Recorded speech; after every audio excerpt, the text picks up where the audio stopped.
মানে 1 মাস তাদের বিয়ে হয়েছে।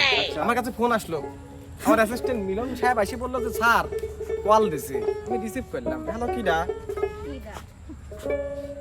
আসলে আমরা বাঙালি, আমি পিস্টন ডাক্তার বাঙালি। আমি চাইনা উদ্যোগ থেকে তো আমি এমনি বিএস পার করি নাই। অবশ্যই আমি এমনি বিএস ডাক্তার, কোন কথা। এখন বলতেছে ডাক্তার সাহেব সমস্যা কি? সমস্যা করছে যে আমাদের বিয়ে সবে মাত্র হয়েছে, আমরা তো যাবো কক্সেস বাজারে। তা আমি বললাম যে সমস্যা কি জান? তো কথা না, একটু সাথে করে হচ্ছে না, কেবল দিন সমস্যা। তা আমি প্রথমত ভাবি যে পিস্টন মারিয়ে গেছে।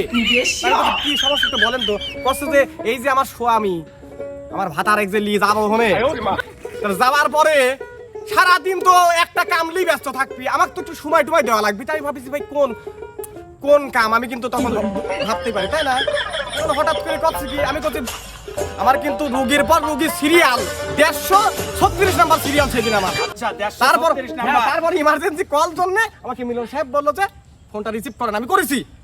আচ্ছা, তাকে যখন প্রশ্ন করলাম যে মেন প্রবলেমটা কোন, কয় আমার স্বামী গিলিয়ার আসে না। কোনে গিলিয়ে আসে না? কয় আমার স্বামীর হাগা হচ্ছে কষা।